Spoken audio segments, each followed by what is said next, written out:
So ngayon, may gagawin tayo sa mist shop na ito. So ito yung mist na Deep Impact Pro. Okay? So ito diretso mga master. Okay? Sa akin, maganda yung taba niya. Kaya lang request ng may-ari, gusto niyang mas mataba daw.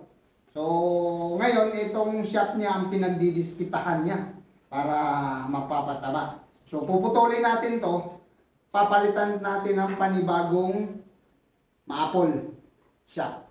Okay? So sayang din, pero siyempre, iyan yung gusto ng may-ari. So wala, tayo, gagawa lang tayo, hindi naman tayo magiging ano dito sa tako na to, or shop na to. So ayan ang sukat dito sa ano na to, sa tinon nila, pinaka-tinon kasi, yan o, ito yung Ashwood, so hard maple na ito. So ngayon, ito yung papalitan ko, yung maple. So, kung sabi nila ay ang sukat daw ay 100 mm. So ngayon, ayan, okay. Susukatin natin, kukuha tayo ng sukat na 100, no? Abot ng 100, diyan tayo magputol. Kasi 100 mm daw yung tinon magmula diyan. Okay? So yan, 100 na, oh. So kailangan nating guhitan. Okay?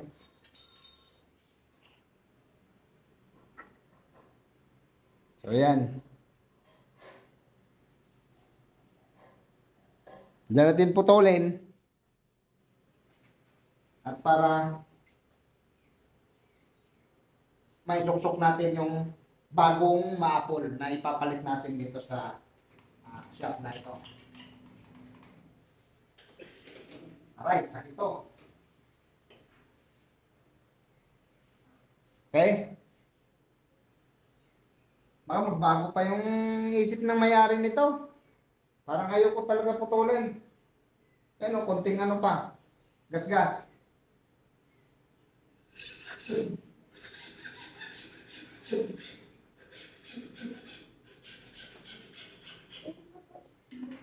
Okay, tama. Tama yung sinabi nila na 100 mm. Yan. So nakita na yung butas niya. So ngayon, hanggang mangyayari na naman dito, so kukuha na naman tayo ng base, pinaka-base dito para sa diretsyo, no? Sa alignment natin sa dial indicator. So kailangan ko mag-provide ng maapol na bago. At hanap tayo ng maganda. So yan na lang mga master. Abangan na lang nyo sa next round nito. Makikita natin kung magagawa natin ng mas maganda pa. Kasi ang gusto ng may-ari is parang 13.2. So ngayon kasi nasa 13 mm na lang ang shot na yan. So gusto niya 13.2. Okay? Thank you very much. So ngayon, ang next natin gagawin, alamin na naman natin kung ano yung size ng tinon ng shop na to. Okay? So yan yung pinutol ko kanina. So next natin gagawin ay tatanggalin natin or titingnan natin kung gaano kalaki ang tinon nila. So tuturnuhin na natin para kung ano yung size ng tinon, siyan din ang ibalik natin para hindi magbago yung performance ng shop na to. Okay? So ngayon, tuturnuhin natin. Papantayin muna natin yung ano.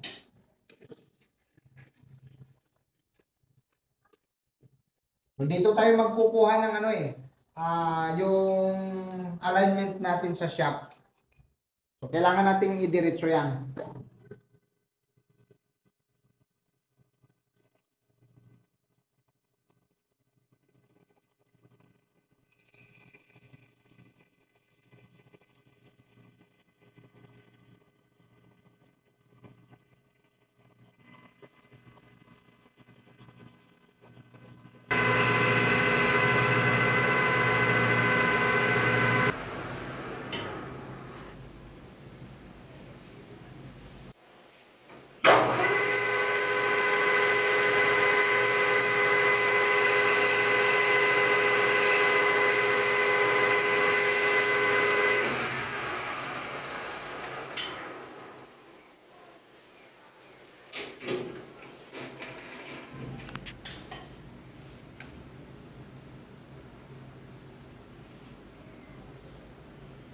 So, yun yung ano niya.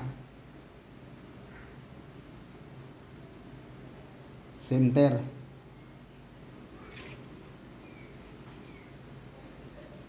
Tingnan lang natin kung ano yung ilang yung butas na ginagamit nila.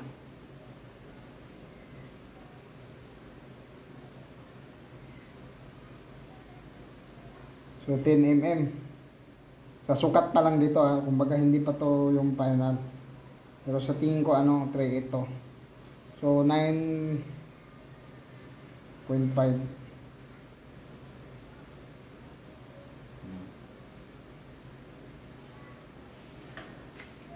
Check natin kung nakakuha tayo ng diretso dito, kasi kailangan, importante kasi dito madiretso natin to, walang palag, kasi ito yung center niya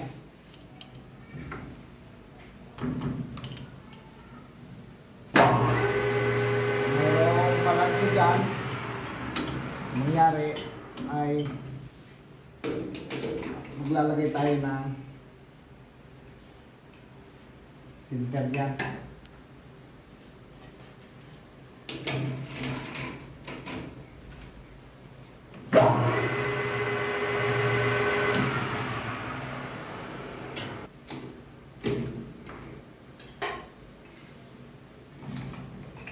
Subok natin.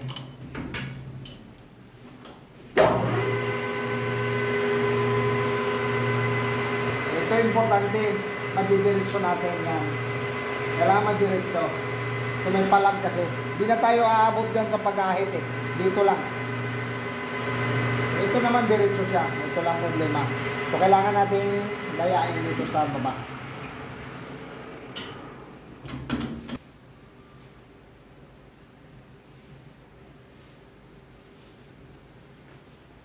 So ano natin yung butas niya.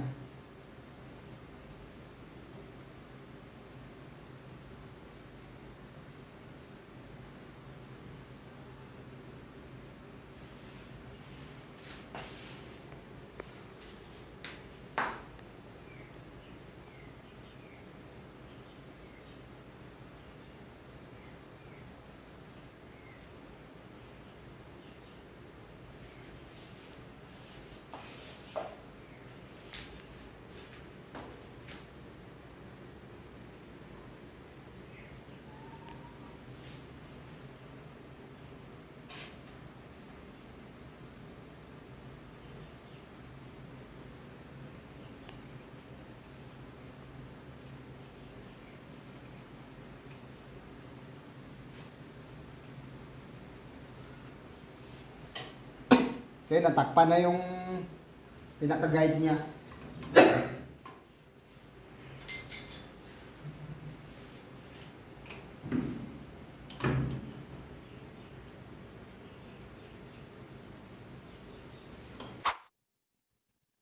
So ito yung shop na gagamitin natin, na isusuksok natin dito sa shop na Pro, Miss Pro.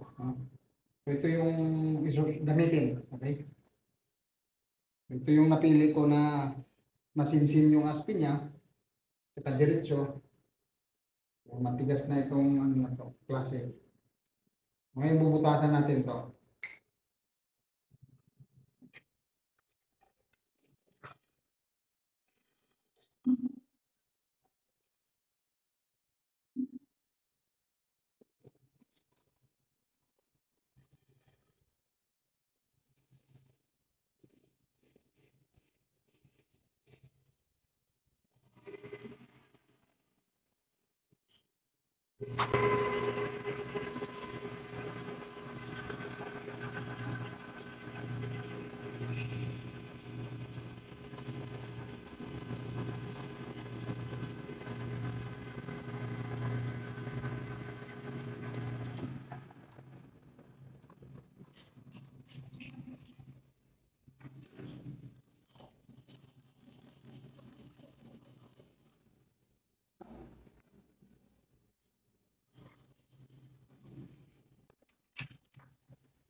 So ito mga master, importante masukat natin yung butas or yung lalim ng ano natin. Kailangan masakto para hindi magkaroon ng ganito glow yung lagayan.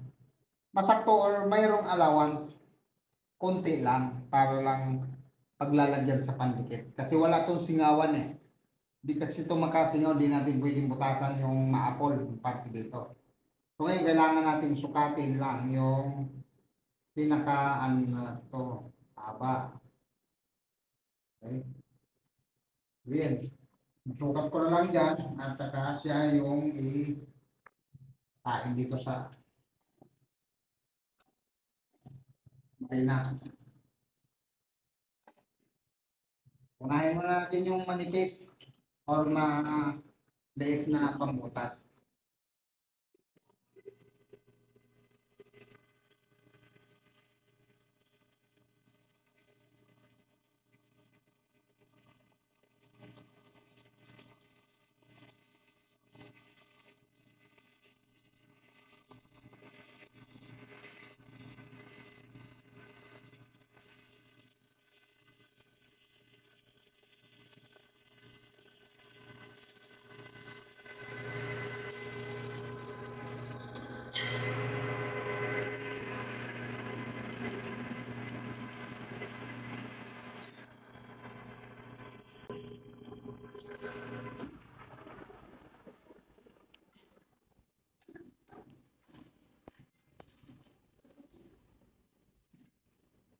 Okay, so ngayon butas na. So kailangan naman yung tong size na to. So yan mga master. So malaking mayroon din kayong aral or mapupulot na idea dito. Kasi kapag mayroon kayong shop na miss, na gumalaw na yung parte dito sa ano, sa may dulo or sa gitna, so ito yung posible na pwede natin gawin. Palitan lang ng maapoy. Okay mga master, so sukatin natin yung pangalawang butas kung anong lalim, no? Importante kasi para maglapat sa lapat yung butas niya at hindi magkaroon masyado ng mga pandikit or hangin doon sa loob.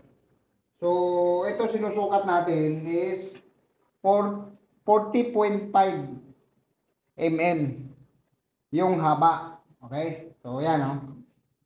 40. Yan.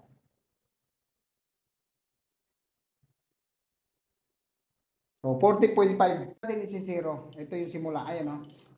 So, yan. Okay? So, zero siya. Ilapit natin. Kasi yun yung zero.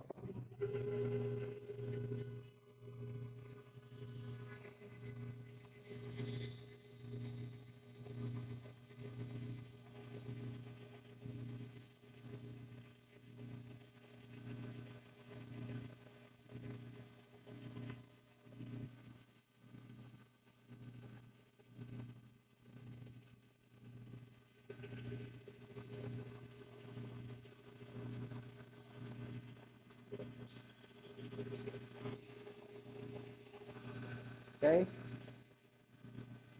So, 40.5.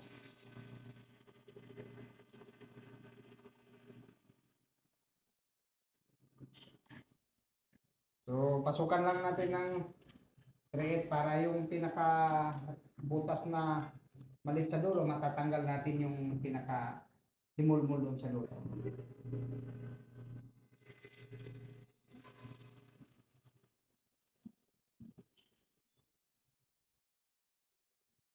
Tapos bago natin tanggalin, kailangan natin planchahin yung ano to,